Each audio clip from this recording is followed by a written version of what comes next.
পলি রান্নাঘর আমি এসে পড়েছি। আপনাদের সবাইকে স্বাগত। আজ আমি দেখাবো চিংড়ি মাছের ভাপা। এই চিংড়ি মাছের টমেটোটাকে আমি অনেকক্ষণ চটকে রেখে দিয়েছি। এই চিংড়ি মাছ আমি খোসা শুকিয়ে সব ছাড়িয়ে নুন মাখিয়ে একটু রেখেছিলাম। টিফিন কুটে দিয়ে দিচ্ছি।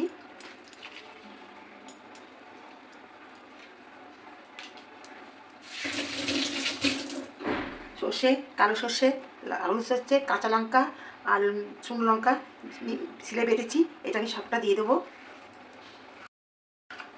আর পোস্ত বাটাও দিয়েছি।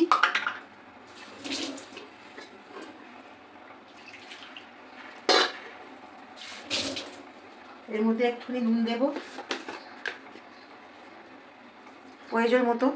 চিংড়ি মাছের নুন একটু বেশি হয়, এই জন্য একটু কমই দিতে হবে।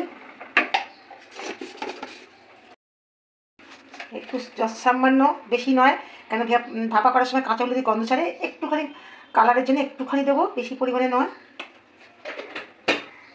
একটু সর্ষের তেল দেবো। সর্ষের তেলটা বেশি দেবো না, খুব ঝাঁঝ ওঠে। নামাবার সময় আমি আবার সর্ষের তেলটা দেবো।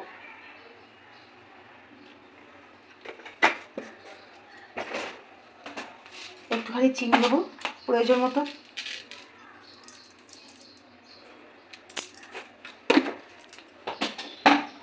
একটু জল দেব।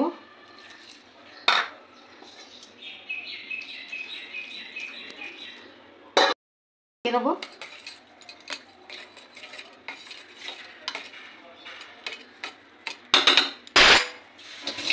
কাঁচা লঙ্কা গোটা গোটা দেবো।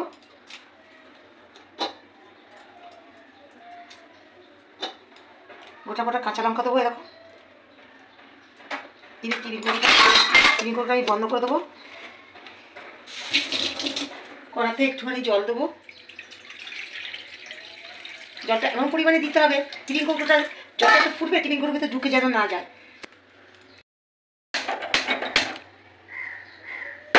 টিফিন কৌটোটা এভাবে বসিয়ে দেবো। এই যে টিফিন কৌটো, এই যে যতটা ঢাকনা আছে, ঢাকনা যেন ওপরে না ওঠে। ফুটলে জল ভেতরে ঢুকে গেলে জলের পরিমাণটা বেড়ে যাবে।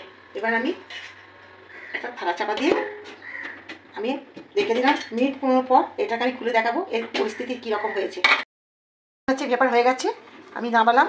এবার এর মধ্যে একটু ধনেপাতা কাঁচা ছড়িয়ে দেবো আর একটু কাঁচা তেল দিয়ে দেবো। কাঁচা তেল দেবো।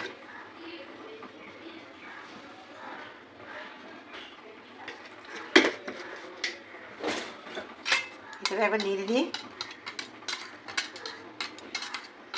গরম গরম ভাতে দিয়ে এই মাছের রেসিপিটা ভালো লাগবে। আমি আবার চাপা দিয়ে দিচ্ছি।